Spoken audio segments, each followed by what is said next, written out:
आज हम एनएमएमएस में प्रीवियस ईयर के जो मैथ के क्वेश्चन है वो करने जा रहे हैं।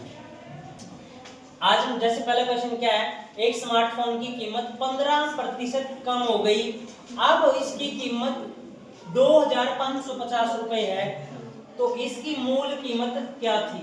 ऐसे क्वेश्चन आपसे पूछ सकता है। आप एक चीज करो, एक साइड तो परसेंटेज रख लो, एक साइड एक्चुअल वैल्यू रख लो। कितने प्रतिशत कम हो गई भाई? 15% कम हो गई। प्रतिशत कम हो, 100 में से 15 कम हो गई तो कितनी रहेगी? 85 रहेगी ना। और कह रहा है अब इसकी कीमत कितनी है? एक्चुअल में कितनी है?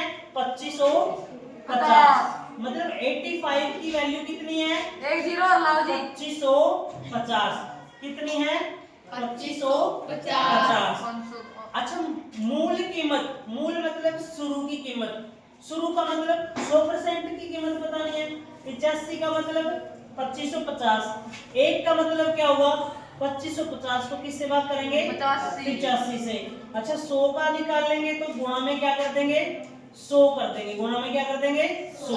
अब इसको काटते हैं 5 पे, 5 एकम 5 बच गए, 5 सत्ता 35, 5 से काटा इसको 20 पंजे 100। अब 17 की टेबल में इसको इसे 17 से भाग करते हैं। 17 एकम 17, कितने बच गए? 8 उतारा, फिर 5 17 पंजे 85, 85 जीरो की जीरो।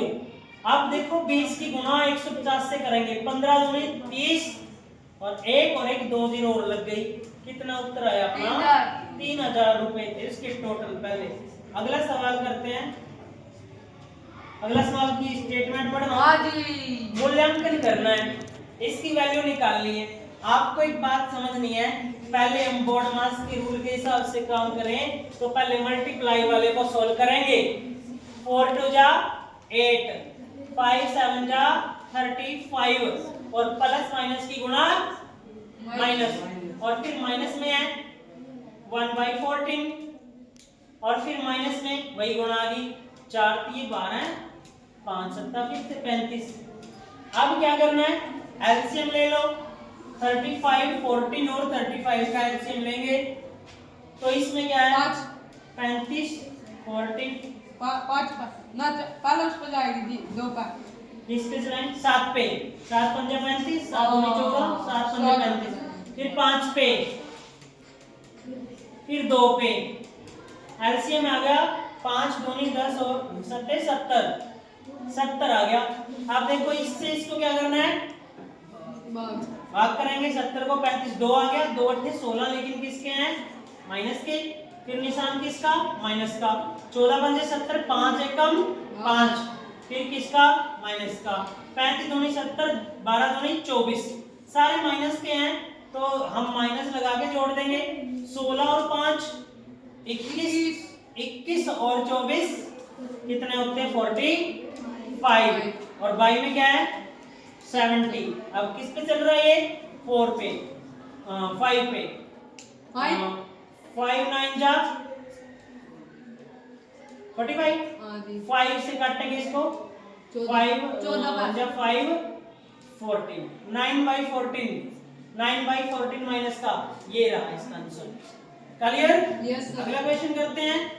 अगला क्वेश्चन देखो, 128वां क्वेश्चन देखो, बहुत आसान है, दिखने में भले ही मुश्किल लग रहा हो।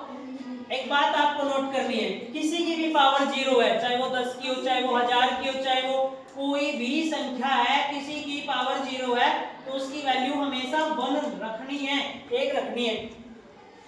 इसमें रखेंगे, कैसे रखेंगे? देखो यहां पर है 5 की पावर 0, ये ऐसे दे रखा है, ऐसे दे रखे हैं बेटे,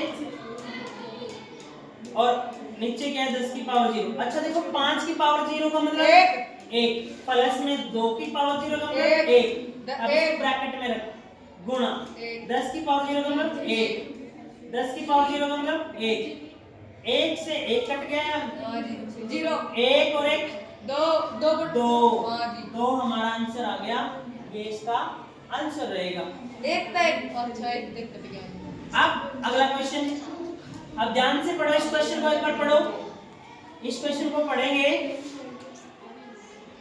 अभी नूर अपने पास पैसे जमा करना चाहती है। ये पैसे जमा करना चाहती है, ध्यान से सुनो। अब से हर हफ्ते 30 रुपए बचाने का फैसला करती है। ये कहती है कि मैं हर वीक कितने रुपए, 30 रुपए बचाऊंगी। ठीक है।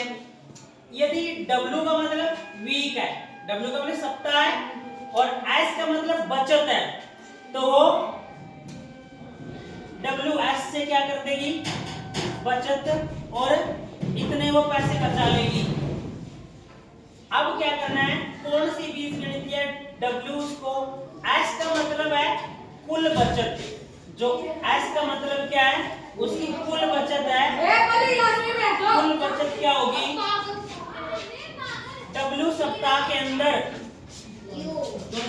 30 रुपए बचाती है, तो 30S के रूप, 30W के रूप में वो हमारा आंसर रहेगा, वो कुल बचत 30W।